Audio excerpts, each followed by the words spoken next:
Берекелі жаратқан Алла Таланың ысымы менен баштаймын. Кармаган орозоңуздар кабыл болсун. Bir жолу Куран жаттаган карыкеден bir Кудайга ишенбеген бирөө келип айтат экен. Бу силердин Кураныңарда бардык суроолорго жооп бар деп айтат. Чынбы десе, карыке чын дейт экен. Эгер чын болсо айтчы дейт. Тетиги нан жасап аткан адам күнүгө канча нан жасайт? Куранда барбы десе, карыке бар дейт экен. Айтчы жообун десе, Куранда билбегендер билгендерден сурагыла деген аят бар. Бар өзүң барып сурап ал дейтимиш.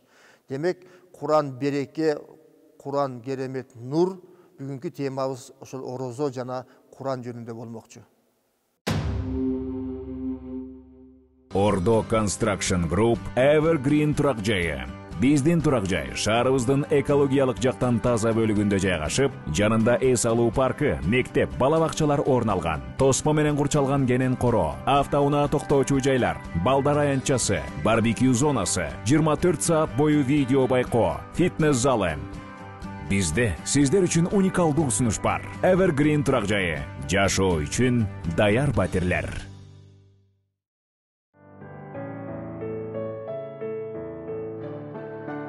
Үй-бүлө бул жашоонун эң жаркын учурлары.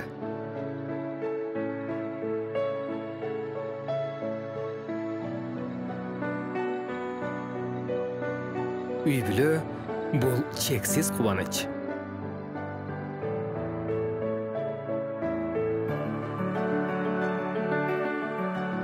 Үй-бүлө бул керемет сенин жаныңда.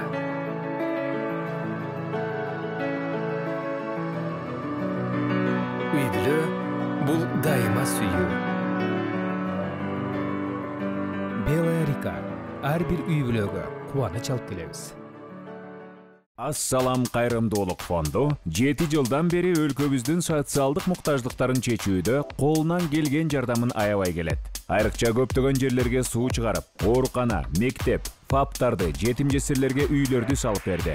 Саламаттык сактоо министрлигине гемодиализ аппараттары баштаган бир нече медициналык жабдыктарды алып беришти. Андан сырткары бир нече мечит, медресе, көпүрөлөрдү салып берүү менен аярлуу катмарга гуманитардык жардамдарын, жөлөк пулун берип келишет. Ассалам кайрымдуулук фонду. Кайрымдуулук кайталангыс касиет.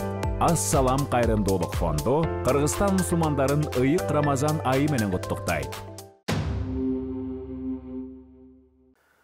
Ар бир адамдын максаты, тилектери бар. Ошол жетпей жүргөн тилектер болсо, Кудай Таала Рамазан айынын урматына жеткирсин, ар бир жүрөктөрдү сүйүндүрсүн. Ушундай жакшы тилектер менен бирге бүгүнкү мейманыбызды тааныштырмакчымын.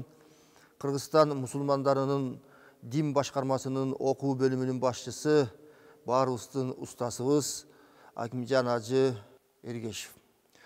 Кармаган орозоңуз кабыл болсун. Бүгүн атыңызды айтканда көп адамдар сүйүнүп бир жакшы сөз уксак болот, кубанат экенбиз деп турган чагы болуш керек.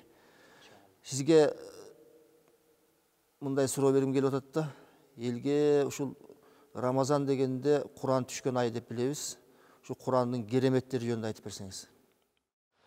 Bismillahirrahmanirrahim. Elhamdülillahi ve salatu ve selamu ala Resulillah. Sözümdü ırayım bu jana borger Allah Taala'nın atı menen baştayım. Jaratkanга, maqtoolordu, alqoolordu aytуу menen Peygamberimiz Muhammed sallallahu aleyhi ve sellem'e salam salavatарды жолдойм. Андан соң уруксат этсеңиз мен жалпы мусулмандарды дагы бир жолу улуу Рамазан айы менен куттуктап, туткан орозолору, жасаган жакшылык иштери Аллахтын астындагы кайрылып жасаган дуалары кабыл болушун тилеп өтөйм. Андан соң бүгүнкү берүүбүз аркылуу, бүгүнкү мүмкүнчүлүк аркылуу Куран кереметинин тегерегинде суроо узаттыңыз. Албетте Куран кереметине келе турган болсок, бул айдын өзү керемет. Бул айдын кереметтүүлүгү же бул айдын кадыр барктуулугу Курандын түшкөндүгү себебинен. Куран ушундай бир керемет нерсе. Куран эмнеге жуурулушса, эмнеге тиешелүү болсо, эмне менен айкалышса, анын баары кереметке айланат. Демекчи, Куран ушул айда түшүп калгандыктан Рамазан ай башка 12 айдын ичинен өзгөчөлөндү. Султаны болду. Султаны болду. Куран эгерде кайсы бир кишинин көкүрөгүнөн орун тапса, ал кишини ата бабабыз айтып келген жер жебейт деп.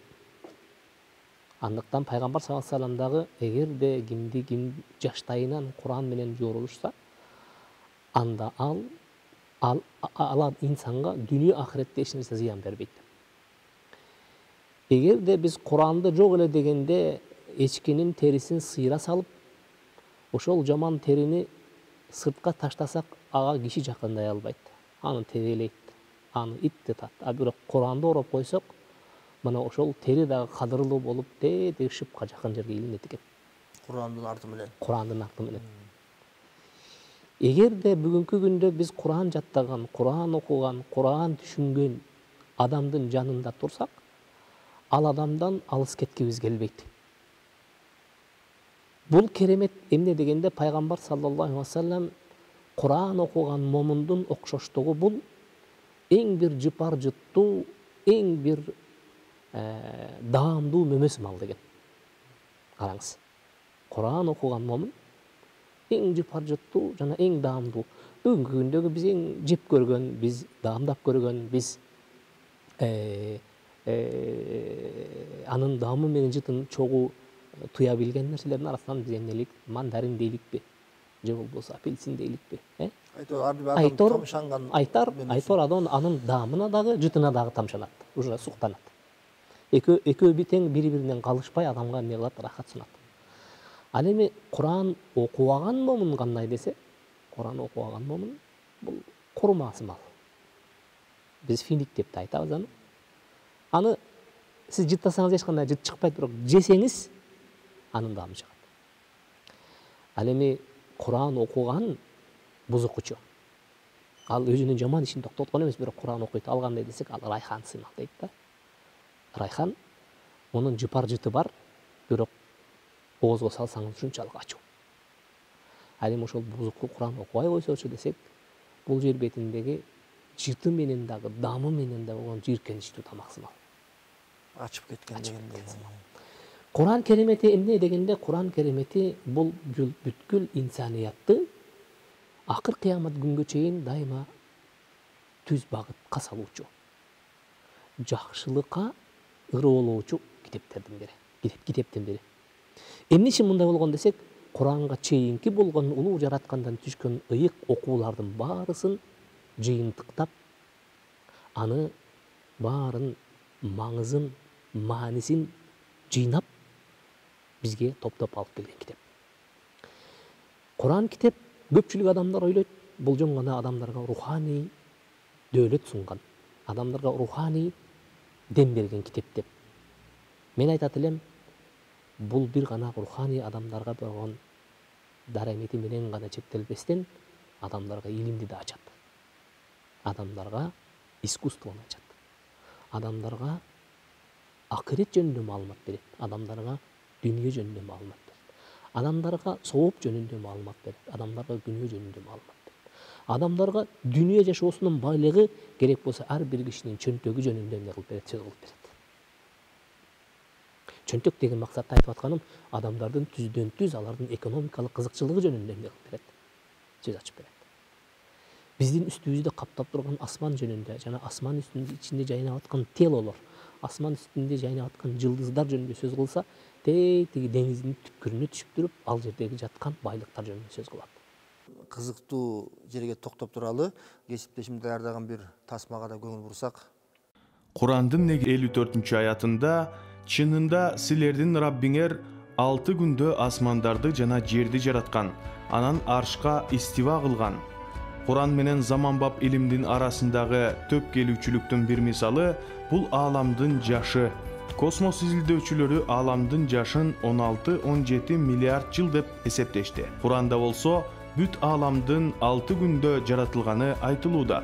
Бир караганда ар башкадай көрүнгөн бул убакыт тилкелери арасында чынында абдан таң калыштуу бир дал келүүчүлүк бар. Чынында ааламдын жашы менен байланыштуу колубуздагы бул эки сандын экөөсү тең. Туура. Тагыраак айтканда, аалам Куранда билдирилгендей 6 күндө жаратылган жана бул убакыт периоду биздин убакытты кабылдообуз боюнча 16-17 миллиард жылга туура келүүдө. Эң сонун кызыктуу жерине келип токтодук. Эми булантсаңыз дагы Кудайдын китебинин кереметтери көп деме.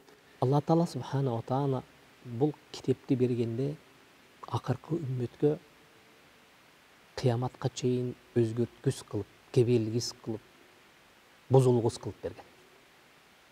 Керемети ушул жерде.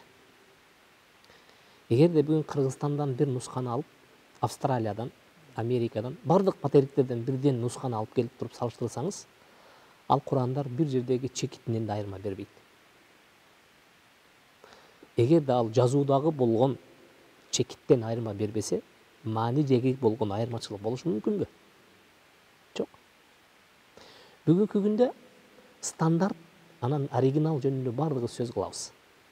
Дүйнө жүзүндө бир стандарт болсо, анан менде ошо оригинал нерсе болсо, ал көйөк болобу, ал костюм болобу, машина болобу, телефон болобу, деги койчу жашоодогу мен издеген, мен муктаж болгон оокаттын бардыгынын оригиналын мен эмне кылам?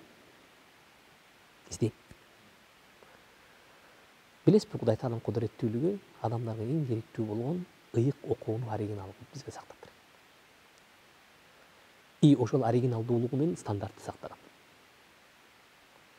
Аны американец дагы, африканец дагы, кыргыз дагы, араб дагы эч кимисине карабай туруп бир тилден кылыш керек, окуш керек. Түшүнүүгө келген учурда айырмасы жок, аны өзүнүн тилине которуп түшүнсө боло берет. Бирок ибадаттачы, же болбосо ошол китептин өзүнө кайрылуудачы, же болбосо Кудайга жага турган кылып окуудачы, Кудайга жакынdoодучу дегенде, мына ошол оригинал менен стандарт болуш керек. Курандын бул укмуштуудай бир касиетин, кереметин айтып берсек бүтпөйт да. Менин бир тааныш байкем айтат да, мен Кудай Таалага ишенем дейт. Жакшы дедим. Мухаммед пайгамбарга ишенем дейт. Кыргызча айтып атат да. Ушу Куран асмандан түштү дегенге сал шегим бар да деп айтат да. Ал ойлоп тур китеп боюнча түшүп калган депчи. Ушул жөнүндө бир Куран түшүшү боюнча бир аз маалымат берсеңиз. Мына Куранды Алла Таала субхана ва таала биз турган Рамазан айынын 27-түнү түшүргөн. Биз аны Кадыр түн кечеси дейбиз. Алла Таала субхана ва таала инна анзалнаху фи лейлатин мубарака деген. Албетте биз Куранды түшүнгөн мезгилде берекелүү түнү түшүндүк деген. Же болбосо инна анзалнаху фи лейлатил кадр деп. Биз албетте Куранды түшүргөндө Кадыр түн кечесинде түшүрдүк деген. Бул кайсыл түн дегенде ошо Рамазан айынын 27-си күнү болгон түшкөн. Түшкөндө кандай түшкөн дегенде Курандын өзүнүн тепкичтүүлүгү болгон. Түшүү тепкичтүүлүгү. Лаухул махфуз деп ааламдардын же болбосо бүткүл жандуу менен жансыздын алгачкы бар болуудан тартып акыр кыяматка чейинки болгон жолу жазылган эмне? Орун. Мына ошол Байтул Махфуздан мына асман дүйнөсүнө түшкөн мезгилде биз эмне дейбиз? Эң алгачкы түшүү дейбиз. Мына ошол түшкөн мезгилде Алла Таала субхана ва таала асман дүйнөсүнө Куранды толугу менен түшүрөт. Бизге эмес, асман дүйнөсүнө. Мына ошол түшкөн түн Кадыр түн кечеси болгон, Рамазан айынын 27-си болгон.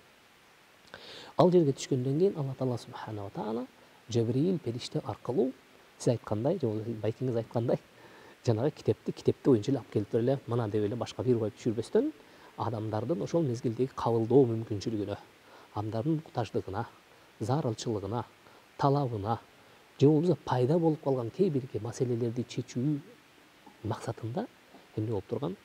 Бөлүк болуп туруп Жибрил алейхиссалам жанагы эмнеден асман дүйнөсүнөн эмне кылган? Пайгамбарыбызга 23 жыл аралыгында алып келип түшүрүп турган. Жибрил периште аркылуу. Мына ошол түшүү жолдорун Алла Таала субхана ва таала албетте биз Куранды түшкөн мезгилде я Мухаммад сага биз бөлүп түшүрдүк деген. Бөлүп түшүрүү чындап келген учурда билесизби? Караңгылык доор. 6-кылымдын аягы, 7-кылымдын башы, адамдардагы болгон түшүнүк, адамдардагы болгон деби эле. Эгерде кайсы бир Персиядагы же болбосо Римдеги болгон цивилизация Арабия жарым аралында болгондо, анда биз түшүнсөк болот эле, булар китеп менен илимди кичине түшүнгөн адамдар деп. Бирок алар таптакыр караңгы ааламга киришкен арабтар. Пайгамбар саллаллаху алейхи вассалам өзү дагы ошол караңгылык кесепетинен колуна калем алып бир сабатын жоюп отурган эмес. Бирок Алла Таала субхана ва таала аны пайгамбар катары тандап алгандан кийин ага эмне кылган? Аманат жүктөгөн.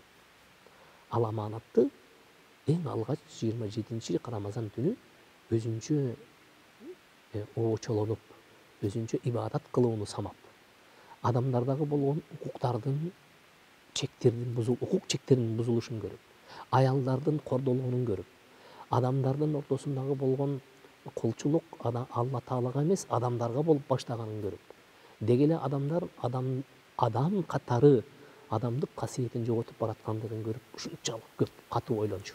Толгонгон кандай кылса акыйкат болот, кандай чечсек болот, ушуну эмне кылса болот, эмне кылганда ушул өзүнүн ордуна келет. Кээ бир алымдар айтат, муну баягы катуу согуштан кийин, азыркы күндө сүрөттөрүндө да көрүп жүрөбүз, катуу согуштан кийин же болбосо катуу авиа удардан кийин шаарлар эмне болуп калат, асты үстүн болуп, бир коркунучтуу абал түзүлүп калат. Пайгамбар саллаллаху алейхи ва саллям араб коомчулугун мына ошондой астын үстүн кылып көргөн да. Чынында өзү китеп койгучу мындай туруш керек да, туурабы? А бирок пайгамбар саллаллаху алейхи ва саллям ошол эмнени коомду моундай кылып көргөн.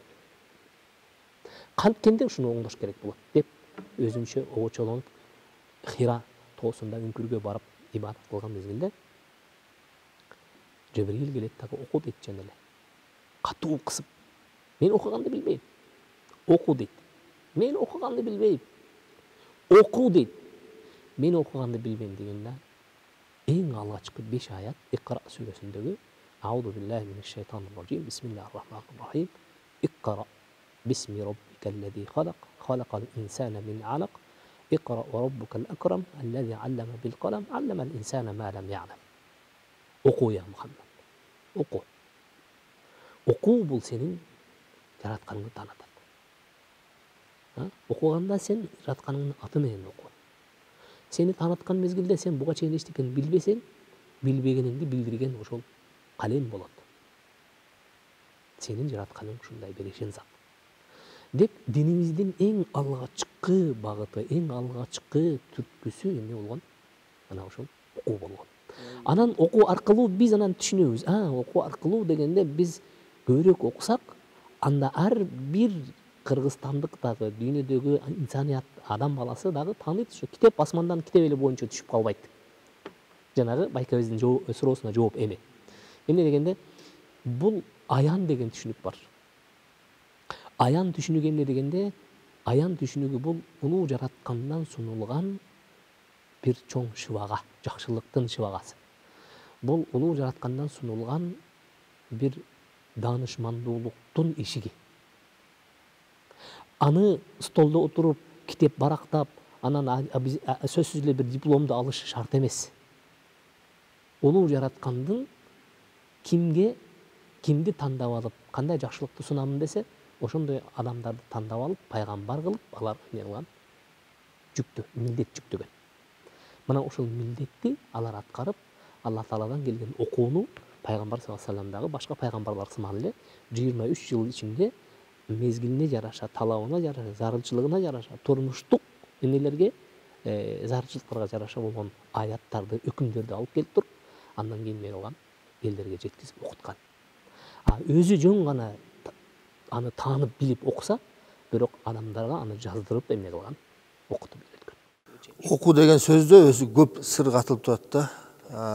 Ошо Жабраил периште Алла Тааланын буйругун алып келип, оку деген сөздөн кийинкилер эле колдонбоду эми. Оку, жана оку дегенде эми ал жак белгилүү. Эми устаз, мындай бир Рамазанда Куран окугандар Куран окуйт, бирок Куранды сүйөт, ардактайт, үйрөнүп аткандар бар, үйрөнө электер бар. Ошо Куранды окуй албагандар кантип Рамазанда Курандын кереметтерине ээ болот?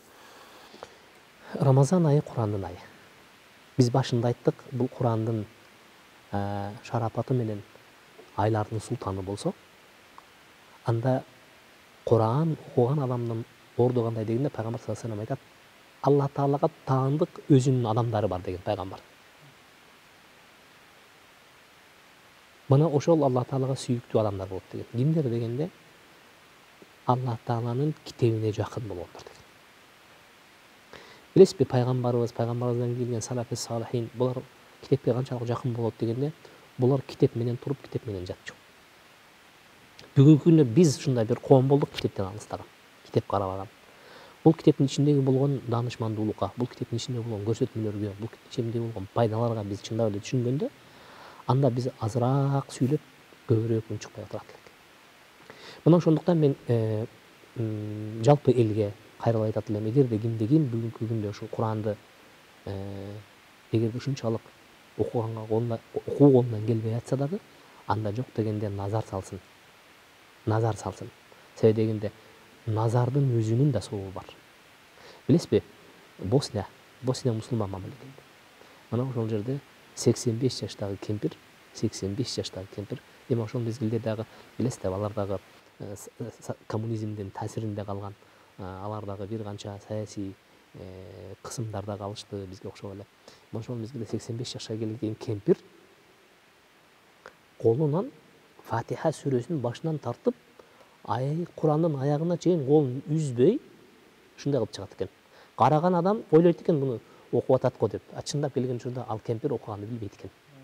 Бирок суроо узатылат экен. Апа, сиз эмне кылып атасыз? Сиз окуганды билбейсиз го десе, мына көзүм менен колумдун тапкан сообуна ээ болойм дейт экен. Куран ушундай экен эле. Сүйүүсүн караңыз. Китепке болгон жакындыгын караңыз. Ондон үмүтүн караңыз. Мына ошондуктан мен бүгүн айтат элем, Куранды окуганды билбесе, анда назар салсын. Эгерде убакыт таап, музыканын ордуна Куран окусун, кинонун ордуна ушуну кулагына салсын, үйүнө жаңыртсын, үйгө береке келет.